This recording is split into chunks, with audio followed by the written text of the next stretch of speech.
Hello friends, नमस्कार, सत श्री अकाल, आदाब। आप सभी का स्वागत है आपके अपने चैनल सेज क्लासेस में। चैनल पे पहली बार विजिट कर रहे हैं तो चैनल को सब्सक्राइब करने के साथ साथ बेल आइकन को प्रेस करना ना भूलें। दोस्तों, टॉप 30 एमसीक्यू सीटीपी के प्राइमरी सेक्शन के हैं जो आपके UP TET, C TET, super TET एवं बिहार सुपर टेट 2023 के लिए बहुत ही ज़्यादा इंपॉर्टेंट होने वाला है, क्योंकि दोस्तों इसमें जितने भी क्वेश्चन हैं वो बहुत सारे एग्जाम में पूछे गए हैं। ठीक है, तो मोस्ट इंपॉर्टेंट क्वेश्चन दोस्तों जो आपके लिए हम लेके आए हैं, और इसी सीरीज में लास्ट में आपसे एक क्वेश्चन पूछा जाएगा जिसका जवाब आपको कमेंट बॉक्स में देना है। ठीक है, तो ज्यादा देर न करते हम तो लोग सीधे चलते हैं टॉपिक पे। वीडियो अच्छा लगे दोस्तों वीडियो को लाइक करिएगा, अपने दोस्तों में शेयर करिएगा। पहला क्वेश्चन क्या कह रहा है, फ्राइड के अनुसार ग्रहण किया या सीखे हुए तथ्यों को धारण करने या पुनः स्मरण करने की असफलता को विस्मरण कहते हैं। बी, विस्मरण का अर्थ है किसी समय प्रयत्न करने पर भी किसी पूर्व अनुभव का स्मरण करने या पहले की सीखी हुई किसी कार्य को करने की असफलता। विस्मरण बस प्रवृत्ति है जिसके द्वारा दुखद अनुभवों को स्मृति से अलग कर दिया जाता है। बी, उपयुक्त में से कोई नहीं। बताना दोस्तों राइट आंसर कौन सा होगा इसमें। इस क्वेश्चन के लिए आपका सी ऑप्शन रिक्वायर्ड होगा। ठीक है, विस्मरण वह प्रवृत्ति है जिसके द्वारा दुखद अनुभवों को स्मृति से अलग कर दिया जाता है। ठीक है, ये किसके द्वारा कहा गया है, सिगमंड फ्राइड के द्वारा। ठीक है, जो ऑस्ट्रेलिया के प्रमुख तंत्रिका तंत्र विशेषज्ञ थे। ठीक है, उन्हें मनोविश्लेषणात्मक चिकित्सा का पिता भी माना जाता था। ठीक है, अगला क्वेश्चन, एसओआर थ्योरी किसके द्वारा प्रस्तावित किया गया। वाटसन, वुडवर्थ, कोहलर या गेस्टाल्टवादी मनोवैज्ञानिकों के द्वारा। बताना दोस्तों राइट आंसर कौन सा होगा। तो दोस्तों इस क्वेश्चन के लिए आपका बी ऑप्शन रिक्वायर्ड होगा। ठीक है, वुडवर्थ।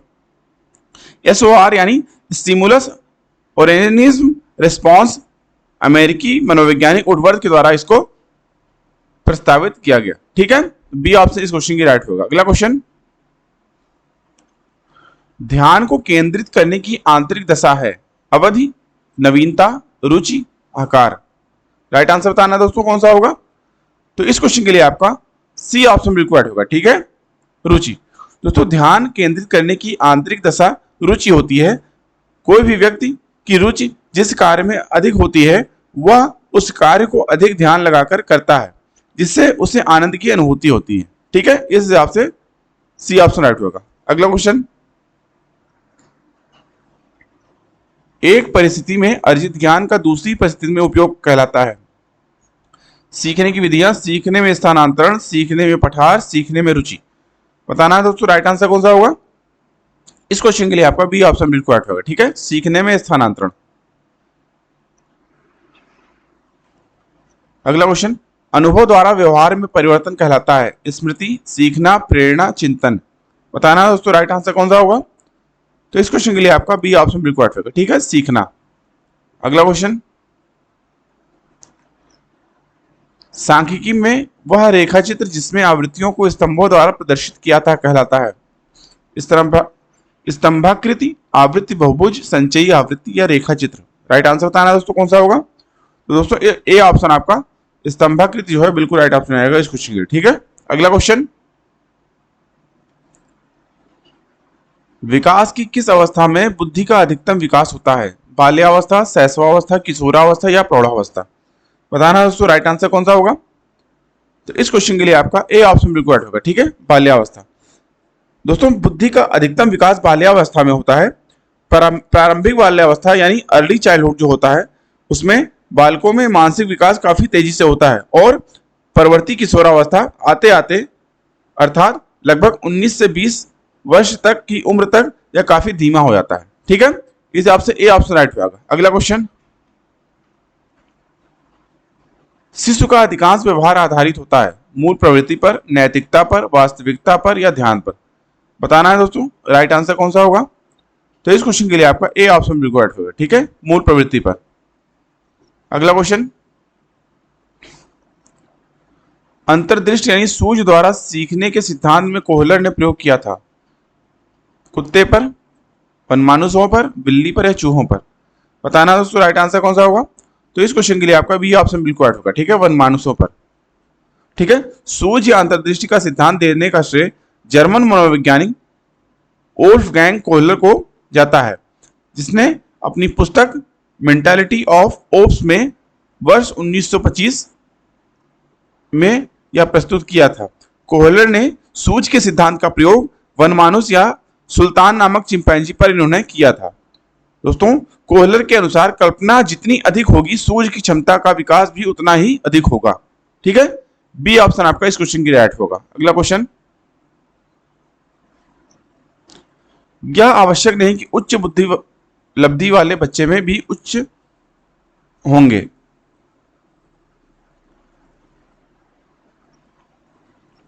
ठीक है, यह आवश्यक नहीं कि उच्च बुद्धि लब्धि वाले बच्चे में भी उच्च होंगे। सृजनशीलता, अध्ययन, विश्लेषण करना या अच्छे अंक प्राप्त करना। बताना है दोस्तों राइट आंसर कौन सा होगा। इस क्वेश्चन के लिए आप दोस्तों आपका ए ऑप्शन बिल्कुल राइट होगा। ठीक है, सृजनशीलता। अगला क्वेश्चन, अधिगम में ने प्रभाव का नियम दिया था। पावलोव, स्किनर, वॉटसन या थॉर्नडाइक। बताना है दोस्तों राइट आंसर कौन सा होगा। तो इस क्वेश्चन के लिए आपका डी ऑप्शन बिल्कुल राइट होगा। ठीक है, थॉर्नडाइक। अधिगम में थॉर्नडाइक ने प्रभाव का नियम दिया था। ठीक है, अगला क्वेश्चन, निम्न में से किस विधि का उपयोग स्मृति के मापन के लिए नहीं किया जाता है। ए प्रत्याह्वान विधि, तार्किक विधि, पहचान विधि या पुनः सीखना विधि। बताना है दोस्तों राइट आंसर कौन सा होगा। तो इस क्वेश्चन के लिए आपका बी ऑप्शन बिल्कुल राइट होगा। ठीक है, तार्किक विधि। अगला क्वेश्चन, प्रासंगिक अंतर्बोध परीक्षण यानी TEAT का विकास किसके द्वारा किया गया था। साइमन, हॉल्जमैन, मुरे या बैलक। बताना है दोस्तों राइट आंसर कौन सा होगा। तो दोस्तों इस क्वेश्चन के लिए आपका सी ऑप्शन बिल्कुल राइट होगा। ठीक है, मुरे। दोस्तों, प्रासंगिक अंतर्बोध परीक्षण यानी TAT व्यक्तित्व मापन का एक परीक्षण है। इस परीक्षण का विकास वर्ष 1935 में हार्वर्ड विश्वविद्यालय के शिक्षक S.A. मुरे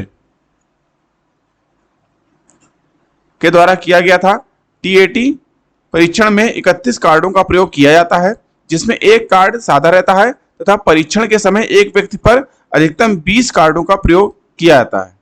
प्रत्येक कार्ड पर अलग अलग विषयों पर अलग अलग चित्र बने होते हैं तथा प्रत्येक कार्ड पर बने चित्रों के आधार पर 5 मिनट में एक कहानी बना के बतानी पड़ती है। ठीक है, इस आपसे सी ऑप्शन इस क्वेश्चन की राइट होगा। अगला क्वेश्चन, मनोविज्ञान का शिक्षा के क्षेत्र में सबसे बड़ा योगदान है। विषय केंद्रित शिक्षा, शिक्षक केंद्रित शिक्षा, क्रिया केंद्रित शिक्षा या बाल केंद्रित शिक्षा। बताना है दोस्तों राइट आंसर कौन सा होगा। तो इस क्वेश्चन के लिए आपका डी ऑप्शन बिल्कुल राइट होगा। ठीक है, बाल केंद्रित शिक्षा। अगला क्वेश्चन, निम्नलिखित में से कौन सा वृद्धि और विकास के सिद्धांतों से संबंधित नहीं है। निरंतरता का सिद्धांत, वर्गीकरण का सिद्धांत, समन्वय का सिद्धांत या व्यक्तिकता का सिद्धांत। बताना है दोस्तों राइट आंसर कौन सा होगा। तो इस क्वेश्चन के लिए आपका बी ऑप्शन बिल्कुल राइट होगा। ठीक है, वर्गीकरण का सिद्धांत। ठीक है, अगला क्वेश्चन,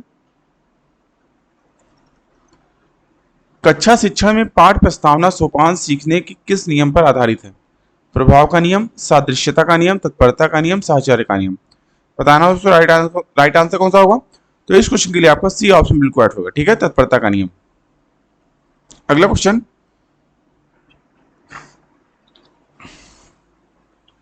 संप्रत्यय निर्माण का प्रथम सोपान है।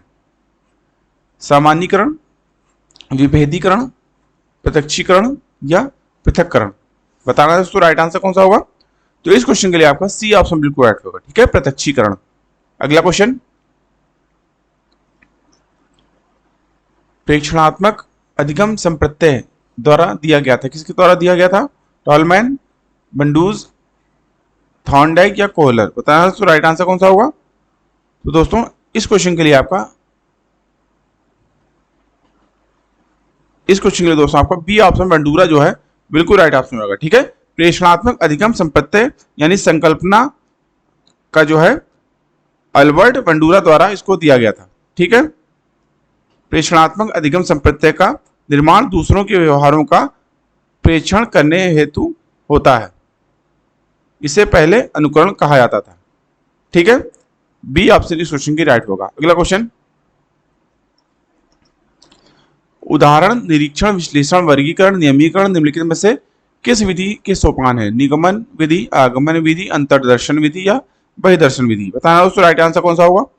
तो इस क्वेश्चन के लिए दोस्तों आपका बी ऑप्शन बिल्कुल राइट होगा। ठीक है, आगमन विधि दोस्तों उदाहरण, निरीक्षण, विश्लेषण, वर्गीकरण, नियमीकरण, ये जो है आगमन विधि के अंतर्गत आता है।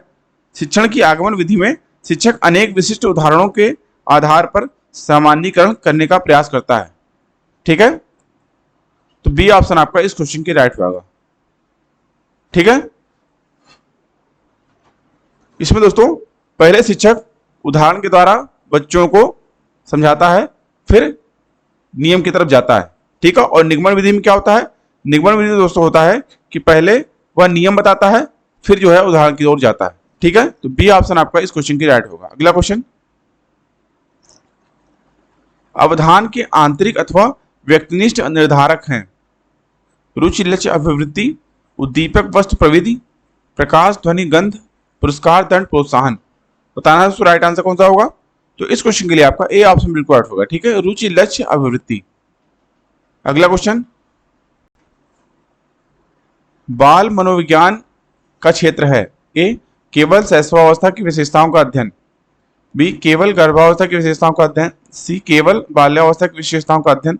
या डी, गर्भावस्था से किशोरावस्था की विशेषताओं का अध्ययन।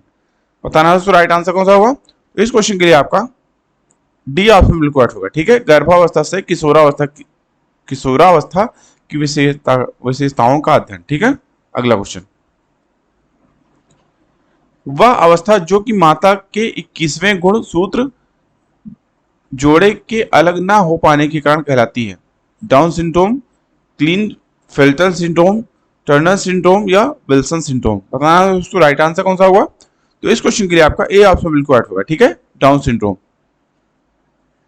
दोस्तों डाउन सिंड्रोम एक आनुवांशिक या क्रोमोसोम जनित विकार है और ये एक जीवन पर्यंत स्थिति है जो शरीर में क्रोमोसोम्स का एक अतिरिक्त जोड़ा बन जाने से होती है। दोस्तों सामान्यतः रूप से शिशु 46 क्रोमोसोम्स 46 क्रोमोसोम यानी 46 क्रोमोसोम्स के साथ पैदा होते हैं। इसमें 23 यानी 23 क्रोमोसोम जो होते हैं का एक सेट पिता से और 23 क्रोमोसोम का एक जो है सेट जो होता है वो माता से ग्रहण करते हैं। डाउन सिंड्रोम से पीड़ित शिशु में एक अतिरिक्त यानी 21वीं क्रोमोसोम आ जाता है जिसे उसके शरीर में क्रोमोसोम की संख्या बढ़कर 47 यानी 47 हो जाती है। ठीक है, इस हिसाब से ए ऑप्शन आपका डाउन सिंड्रोम बिल्कुल राइट ऑप्शन होगा इस क्वेश्चन के। ठीक है, अगला क्वेश्चन, कोहलबर्ग के अनुसार किस अवस्था में नैतिकता बाह्य कारकों द्वारा निर्धारित होती है। पूर्व पारंपरिक अवस्था, पाश्चात्य पारंपरिक अवस्था या उपरोक्त में से कोई नहीं। बताना दोस्तों राइट आंसर कौन सा होगा। तो इस क्वेश्चन के लिए आपका ए ऑप्शन बिल्कुल राइट होगा। ठीक है, पूर्व पारंपरिक अवस्था। ठीक है दोस्तों, लॉरेंस कोहलबर्ग ने नैतिक विकास के सिद्धांतों में 3 प्रमुख अवस्थाएं बताई हैं। पहला पूर्व परंपरागत स्तर यानी प्राक रूढ़िगत स्तर, दूसरा परंपरागत स्तर, रूढ़िगत स्तर, नैतिक स्तर, तीसरा उत्तर रूढ़िगत स्तर। ठीक है, जिसमें आपका यह जो है पूर्व परंपरागत अवस्था जो है इसमें बालक में नैतिकता बाह्य कारकों के द्वारा निर्धारित होती है। ठीक है, ये ऑप्शन इस क्वेश्चन की राइट होगा। अगला क्वेश्चन,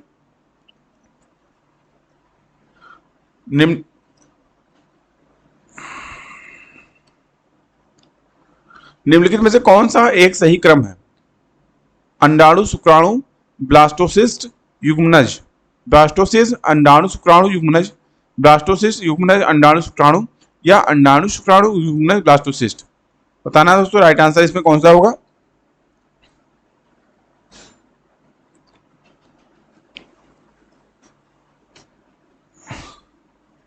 इस क्वेश्चन के लिए बताना दोस्तों राइट आंसर कौन सा होगा। तो डी ऑप्शन आपका इस क्वेश्चन की राइट होगा। ठीक है, अंडाणु, शुक्राणु, युग्मनज, फिर ब्लास्टोसिस्ट। ठीक है, सही क्रम इसका यही होगा। ठीक है, अगला क्वेश्चन,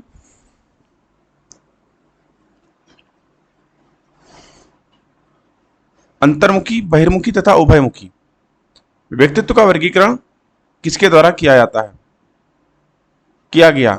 ठीक है, क्रिश्नर के द्वारा, यूंग के द्वारा, सेल्डन के द्वारा या स्पेंजर के द्वारा। बताना है दोस्तों राइट आंसर कौन सा होगा इसमें, ए, बी, सी या डी। तो दोस्तों इस क्वेश्चन के लिए आपका बी ऑप्शन बिल्कुल राइट होगा। ठीक है, यूंग। दोस्तों यूंग स्विट्जरलैंड के मनोवैज्ञानिक थे मनोवैज्ञानिक गुणों के आधार पर युंग ने व्यक्तित्व का वर्गीकरण किया तथा बताया कि व्यक्तित्व मुख्यतः 3 प्रकार के होते हैं। पहला, अंतर्मुखी,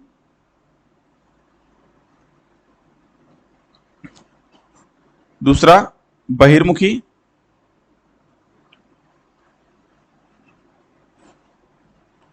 और तीसरा उभयमुखी। ठीक है, बी ऑप्शन आपका इस क्वेश्चन के लिए राइट होगा। अगला क्वेश्चन, वह मापनी जिसमें अंतराल के समस्त गुण के साथ परम शून्य भी हो कहलाती है। नामित मापनी, क्रम सूचक मापनी, अंतराल मापनी या अनुपात मापनी। बताना दोस्तों राइट आंसर कौन सा होगा। तो इस क्वेश्चन के लिए दोस्तों आपका डी ऑप्शन बिल्कुल राइट होगा। ठीक है, अनुपात मापनी। ठीक है, अगला क्वेश्चन,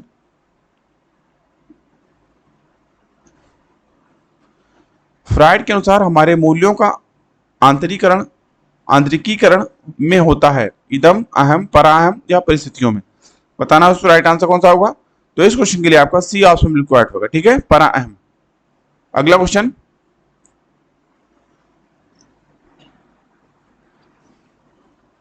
व्यवहारवादी ने कहा, मुझे नवजात शिशु दे दो, मैं उसे डॉक्टर, वकील, चोर या जो चाहूं बना सकता हूं।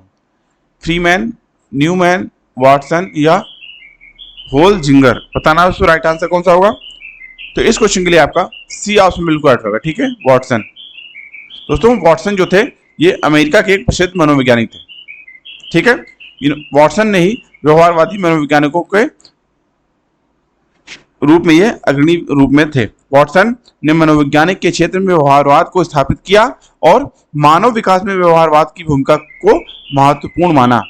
इन्होंने व्यवहारवादी दृष्टिकोण से 1913 में कोलंबिया विश्वविद्यालय में प्रस्तुत किया था। ठीक है, इनका प्रमुख कथन यह है जो आप सभी जानते होंगे कि मुझे नवजात शिशु दे दो, मैं उसे डॉक्टर, वकील, चोर या जो चाहूं बना सकता हूं। ठीक है, ये इनका सबसे ज्यादा विख्यात जो है कथन। अगला क्वेश्चन, ध्यान आकर्षित होने में की प्रमुख भूमिका होती है। उद्दीपन की तीव्रता, उद्दीपन की उपादेयता, उद्दीपन की विश्वसनीयता या उद्दीपन की सक्रियता। बताना दोस्तों राइट आंसर कौन सा होगा। तो इस क्वेश्चन के लिए आपका ए ऑप्शन बिल्कुल राइट होगा। ठीक है, उद्दीपन की तीव्रता। दोस्तों उद्दीपन की तीव्रता ध्यान आकर्षित करने में महत्वपूर्ण भूमिका निभाती है, क्योंकि उद्दीपन की तीव्रता जितनी ज्यादा होगी व्यक्ति न चाहते हुए भी उसकी तरफ उतना ही आकर्षित हो पाता है। ठीक है, तो ए ऑप्शन आपका इस क्वेश्चन के लिए राइट होगा। अगला क्वेश्चन, और दोस्तों ये इस वीडियो लेक्चर का लास्ट क्वेश्चन है जो आपके लिए है। आज का प्रश्न, छात्र में रुचि उत्पन्न करने की कला है किसके द्वारा। शिक्षण के द्वारा, सहानुभूति के द्वारा, समदृष्टि के द्वारा या प्रेरणा के द्वारा। दोस्तों इसका जवाब आपको कमेंट बॉक्स में देना है। तो दोस्तों अभी के लिए इतना ही। आई होप वीडियो आपको अच्छा लगा होगा। वीडियो अच्छा लगा हो दोस्तों वीडियो को लाइक करिए।